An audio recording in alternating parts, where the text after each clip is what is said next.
अस्सलामुअलैकुम गाइस, कैसे हो आप सब लोग। उम्मीद करती हूँ आप सब ठीक होंगे।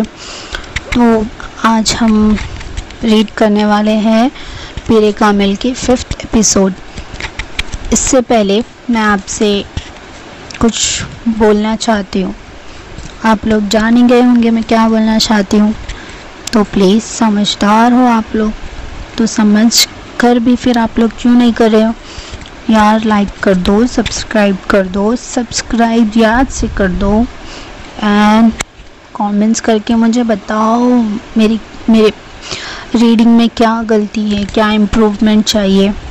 आप लोग के बोलने पर ही तो मुझे पता चलेगा ना कि मैं आप लोग के लिए रोमन इंग्लिश में मैं कहाँ से ढूंढ के ला रही हूँ। लोग ओनर डिलीट कर दे रहे हैं पेजेस, फिर भी मैं आपके लिए, थोड़े लोग होते हैं ना कि उर्दू में थोड़ा सा मुश्किल होती है, लोग की ख्वाहिश होती है कि रोमन इंग्लिश में सुने, पढ़े, देखें। तो उम्मीद है आप लोग मेरी, क्या बोलूँ मैं तो चलिए, आप लोग समझदार हो, मैं ज़्यादा बोलना भी अच्छा नहीं लगेगा, तो उम्मीद है आप लोग कर ही दोगे। तो चलिए, और शेयर करिए। ओके, चलिए हम स्टार्ट करते हैं पीरे कामिल की 5th episode by Umera Ahmed. Okay चलिए। उसने घूमकर अपने शायकीन को प्यार से सलाम किया। म्यूजिशियन ने इस बार कुछ नहीं बजाया और तेज़ गाने की रिकॉर्डिंग्स बजाई गई। परफॉर्मेंस ने डांस शुरू किया। परफॉर्मर ने डांस शुरू किया। उसकी परफॉर्मेंस से पहले जो खामोशी थी वो तालियों से टूट गई और मर्दों ने उसके डांस को पसंद करते हुए शोर मचाया और ड्रिंक्स चालू हो गई। कुछ ज़्यादा नशे में मर्द उसके साथ, पहला लड़का चुपचाप परफॉर्मेंस देख रहा था। उसका चेहरा बेइज्जत था, मगर अगर गौर देखा जाए तो ये साफ था कि वो मज़े ले रहा था। जब एक्ट्रेस का डांस 2 घंटे बाद ख़त्म हुआ तो ज़्यादातर मर्द हॉल में बेहोश हो चुके थे। वापस जाना उनके लिए मसला नहीं था, क्योंकि वो लेकर नहीं आए थे, वो रात गुजारना चाहते थे। चारों लड़कों ने भी वहाँ रात गुजारी। अगले दिन वापस जाते हुए एक लड़के ने पहले वाले से पूछा, जो गाड़ी के बाहर देख रहा था, तो कैसा तजुर्बा रहा। ठीक था, उसने कैजुअली जवाब दिया। ठीक था, बस इतना। वैसे नाराज़ होते हुए उसने बीच में बात छोड़ दी। ये जगह कभी कभार देखने लायक है, और क्या कह सकता हूँ, मगर इसमें कुछ ख़ास नहीं था। मेरी गर्लफ्रेंड उस औरत से बेहतर है जिसके साथ मैंने रात गुजारी, उसने जवाब दिया। हाशिम मुबीन की पूरी फैमिली डाइनिंग टेबल पर मौजूद थी। वो खुशगवार गुफ्तगू कर, जबकि वो वसीम ने देखते हुए कहा, हाँ, मैंने कुछ महीनों से ये नोटिस किया है। हाशिम मुबीन ने जवाब दिया। उनकी नज़र इमामा के चेहरे पर थी। इमामा ने वसीम को घूर कर देखा। जब उसने चावल का एक निवाला उठाया, मसला है, वह ये बकवास करता है और आप उसकी बकवास में आ जाते हैं। मैं सीरियस और बिज़ी हूँ अपनी पढ़ाई की वजह से। आखिर हर कोई वसीम की तरह बेकार नहीं है, उसने कुछ चिड़चिड़ा कर कहा और वसीम ने कंधे पर हल्का सा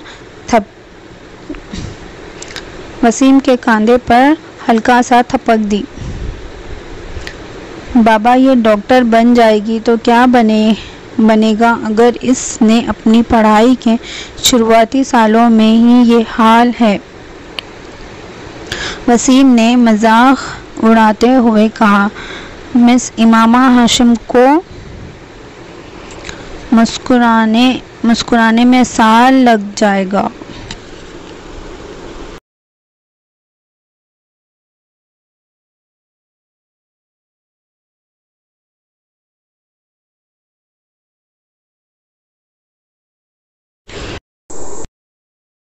पर मुस्कुराने लगे। ऐसी नोकझोंक अक्सर होती रहती। इमामा और वसीम का झगड़ा ना हो ऐसा कभी कभार ही होता, मगर वसीम भी इमामा का सबसे अच्छा दोस्त था। शायद उन दोनों का उम्र में करीबी होना उनकी दोस्ती की बुनियाद थी। उम्र में करीबी होना उनकी दोस्ती की बुनियाद थी। और सोचो कि इमामा, लेकिन उसने इस बार उसे बात पूरी नहीं करने दी। उसने घुमा कर एक उसके खांधे पर जोर से मुक्का मारा। उस पर कोई असर नहीं हुआ। हमारे घर में एक डॉक्टर के अलावा और क्या हो सकता है जो हीलिंग टच करती है। अपने अभी डिमॉन्स्ट्रेशन देखी है और अंदाज़ा लगा सकते हैं कि आजकल के डॉक्टर मरीज़ों का कैसे इलाज करते हैं। ये भी उन वजहों में से एक है कि मुल्क में डेथ रेट क्यों बढ़ रहा है। बाबा प्लीज़ उसे रोकिए। इमामा ने हार मानकर हाशिमुद्दीन से दरख्वास्त की। वसीम हाशिम ने मुस्कुराहट दबाते हुए अपने बेटे की तरफ देखा, जो बदतमीज़ी से चुप हो गया। उसने पेपर बैग के तमाम कंटेंट्स ग्राइंडर में डाल दिया और ग्राइंडर ऑन कर दिया। उस वक्त कुक अंदर आया। छोटे साहब, मैं मदद करूं? उसने पेशकश की, लेकिन उसे हाथ से रोक दिया गया। नहीं, मैं कर लूँगा, लेकिन मुझे एक गिलास दूध ला दो। उसने ग्राइंडर बंद कर दिया। कुक ने उसे दूध ला दिया। आधा गिलास दूध में उसका डाल झट से मिलाया और उसे निगल गया। आज तुमने क्या पकाया है? उसने कुक से पूछा, जो उसे बताने लगा कि उसने क्या पकाया है। उसके चेहरे पर नाराज़गी का आसार आया। मुझे कुछ नहीं खाना, मैं ऊपर सोने जा रहा हूँ, मुझे तंग मत करना, उसने सख्ती से कहा और किचन से निकल गया। वो भीजा लग रहा था, दाढ़ी उग रही थी और शर्ट के 2 बटन के सिवा सब खुले हुए थे। अपनी चप्पल को घसीटते हुए वो अपने कमरे में गया और दरवाज़ा बंद कर दिया। फिर उसने बड़ा म्यूज़िक सिस्टम ऑन किया और माइकल बुल्टन का व्हेन अ मैन लव्स लगाया। वो बेड पर मुंह के बल लेट गया। रिमोट हाथ में था और पाँव म्यूज़िक पर हिल रहे थे। बेड और उसके अलावा कमरे में सब कुछ ठीक था, कहीं धूल का एक ज़र्रा भी नहीं था। ऑडियो वीडियो कैसेट्स नीट और टाइडी एक शेल्फ पर रखे थे और वॉल पर भी कुछ बुक्स और कंप्यूटर टेबल उसकी मुंतज़िम तबीयत का इजहार कर रहे थे। हॉलीवुड एक्ट्रेस और मुख्तलिफ बैंड्स के पोस्टर्स वॉल को सजा रहे थे, जबकि बाथरूम का दरवाज़ा और कुछ विंडोज़ प्लेबॉय के nude cut outs and decorate किए गए थे। पहली मर्तबा कमरे में दाखिल होने वाला शख्स हैरान रह जाता, क्योंकि विंडो पर लाइफ साइज और लाइफ लाइक न्यूड पिनअप्स थे। जो ख़ास ऑर्डर में रखे गए थे। ऑडियो सिस्टम के अलावा एक कीबोर्ड, गिटार, पिक्कोलो और ओबियो था। ओबियो भी वॉल पर लटक रहे थे। ये साफ था कि कमरे का मखीन म्यूज़िक में बड़ी दिलचस्पी रखता था। बेड के सामने एक टेलीविज़न कैबिनेट था जिसके स्लीव्स पर शील्ड्स और ट्रॉफीज़ रखी थी। एक और कोने में क्रिकेट बैट्स और रैकेट, स्पोर्ट्स स्टार्स के पोस्टर्स के साथ हुनरमंदी से लटक रहे थे। ऐसा लगता था कि गैब्रिएला सबाटिनी के हाथ में टेनिस रैकेट था, जबकि दूसरे रॉडने मार्टिन के हाथ में और स्क्विश रैकेट जहांगीर खान के हाथ में था। डबल बेड पर वो सिल्कन शीट्स थी जो माली लग रही थी। कुछ पोर्नोग्राफी मैगजीन्स, ज़्यादातर प्लेबॉय इधर उधर बिखरी हुई थी और पेपर कट और कटआउट स्निपेट्स इस बात का सबूत थे कि वो पिक्चर्स काट रहा था। च्युइंगम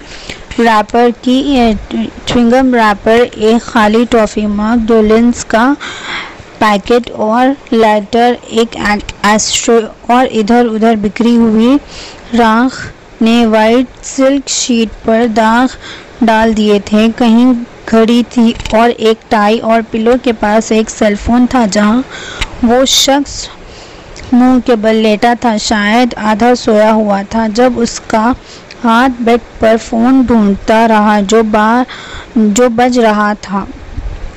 फ़ोन की बीप उसने नहीं सुनी और रिमोट उसके हाथ से गिर गया जब उसकी पकड़ ढीली हो गई। माइकल बुल्टन की आवाज़ when a man loves a woman के लिरिक्स के साथ कमरे को भर रही थी। दरवाजे पर दस्तक ज़ोर और मुसलसल होती गई, मगर वो बेड पर बेहरकत लेटा रहा। डोंट टेल मी मामा, क्या तुम वाकई मंगनी शुदा हो? ज़ैनब ने जुवेरिया के इजहार से हैरान होकर कहा। इमामा ने जुवेरिया को इल्ज़ाम भरी नज़र से देखा।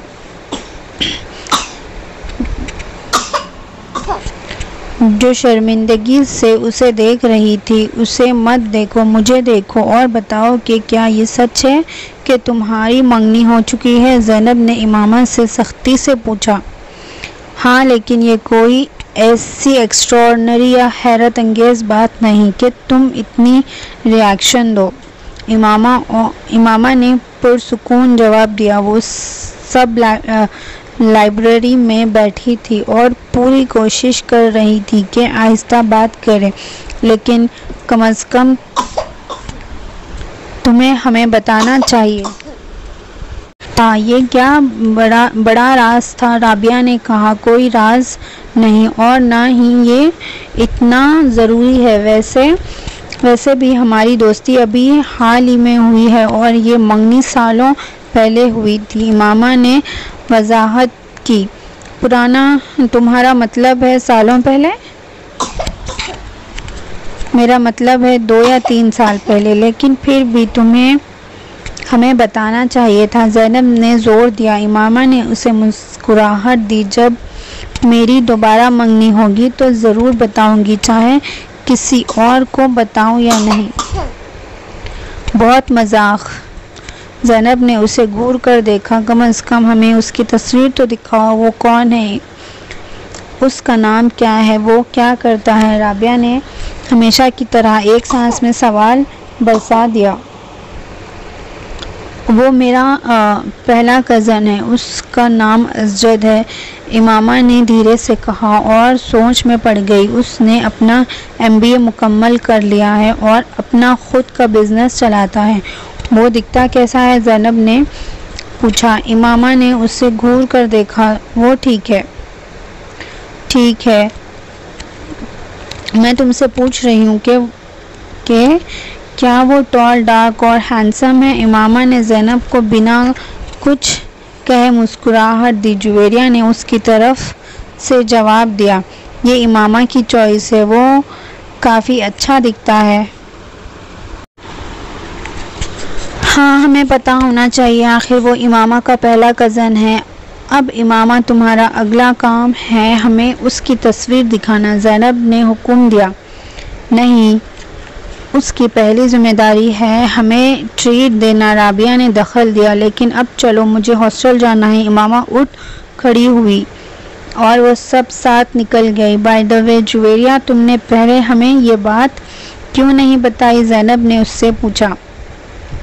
सो इमामा नहीं चाहती थी, इसीलिए मैंने कभी जिक्र नहीं किया, जुवेरिया ने कहा। इमामा ने घुमाकर जुवेरिया को वार्निंग भरी नज़र से देखा। इमामा क्यों नहीं चाहती थी? अगर मेरी मंगनी होती और वो भी मेरी पसंद के लड़के से, तो मैं चाहत से चिल्लाती। ज़ैनब ने ज़ोर से कहा। इमामा ने उसे नज़रअंदाज करना बेहतर समझा। आपका बेटा दुनिया की 2.5% आबादी में से है जिनका IQ 150 से ज़्यादा है। इस लेवल की इंटेलिजेंस के साथ वो जो भी करे वो एक्स्ट्राऑर्डिनरी होगा, लेकिन अनएक्सपेक्टेड नहीं। सालार सिर्फ 1 हफ्ता ही इंटरनेशनल स्कूल में था जब सिकंदर, उसामा और उनकी बीवी को स्कूल एडमिनिस्ट्रेशन ने बुलाया। स्कूल के साइकोलॉजिस्ट ने उन्हें सालार के वेरियस IQ टेस्ट के बारे में बताया, जिनमें उसकी परफॉर्मेंस और स्कोर ने उसके टीचर्स और साइकोलॉजिस्ट को हैरान कर दिया। वो स्कूल का अकेला बच्चा था जिसका IQ इतना ज़्यादा था और जल्द ही वो सब की तवज्जो का मरकज़ बन गया। मिस्टर और मिसेस उसामा से मिलते वक्त साइकोलॉजिस्ट को सालार के बचपन के बारे में ज़्यादा मालूमात लेने का मौका मिला। वो सालार के केस को पर्सनल इंटरेस्ट से स्टडी कर रहा था, प्रोफेशनल के अलावा, क्योंकि पहली दफ़ा उसने इतनी हाई IQ लेवल देखा था। सिकंदर, उसामा को अच्छी तरह याद था कि जब सालार सिर्फ 2 साल का था वो अपनी एज के दूसरे बच्चों से मुख्तलिफ था और अक्सर चीज़ें ऐसी कहता था जो उनके लिए हैरत का सबब बनती। एक दिन वो अपने भाई से फ़ोन पर बात कर रहे थे जब सालार ने फ़ोन उठाया और कहा, हेलो अंकल, ये सालार है। सिकंदर ने देखा वो खुशी से बात कर रहा था। मैं ठीक हूँ, आप कैसे हैं? सिकंदर सोचा वो प्ले एक्टिंग कर रहा है। अगले जुमले ने उसे हैरान कर दिया। बाबा यही है, टीवी देख रहे हैं। नहीं, उन्होंने कॉल नहीं किया, मैंने किया था। सालार, तुम किससे बात कर रहे हो? सिकंदर ने पूछा। अंकल शाहनवाज, उसने जवाब दिया। सिकंदर ने उससे फ़ोन ले लिया और सोचा कि सालार ने गलती से नंबर डायल किया होगा या रीडायल बटन दबा दिया होगा। सालार ने नंबर डायल किया। मुझे माफ़ कीजिए, उसने अपने भाई से माफ़ी मांगी। उसने कैसे किया? क्या वो इतना छोटा नहीं? उसका भाई हैरान था। शायद उसने रीडायल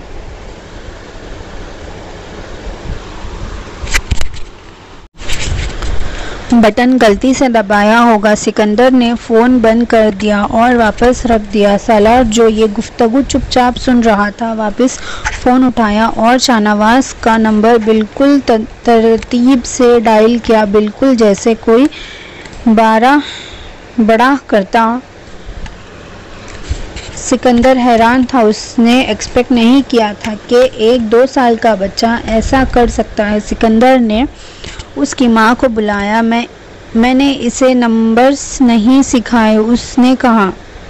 कल ही मैंने 1 to 100 तक के नंबर्स बताए थे, मगर मैंने कुछ बुक्स ली थी कुछ दिन पहले। सिकंदर ने सालार से कहा कि वो 1 से 100 तक गिनो। उसने ये काम कर दिया। जब उसकी माँ हैरानी से देख रही थी, यकीनन बच्चे की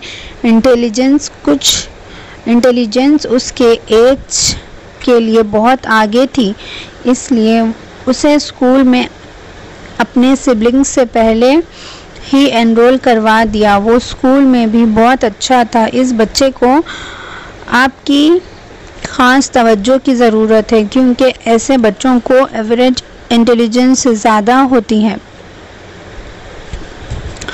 उनका मिजाज सेंसिटिव और कॉम्प्लिकेटेड होता है। अगर इसका अपब्रिंगिंग अच्छा हो तो ये आपके ख़ानदान का वाकई मुल्क का एसेट बन सकता है। सिकंदर उसामा और उनकी बीवी साइकोलॉजिस्ट की बात सुनकर फ़ख्र महसूस कर रहे थे, जो एक फॉरेनर था। उन्होंने घर में सालार को ख़ास तवज्जो देना शुरू कर दिया। वो सबसे प्यारा और फेवरेट बच्चा बन गया और वो उसकी अचीवमेंट्स पर फ़ख्र महसूस करते। स्कूल में उससे एक टर्म के बाद ही अगले क्लास में प्रमोट कर दिया गया और फिर टर्म के एंड में फिर से प्रमोट कर दिया गया। सिकंदर परेशान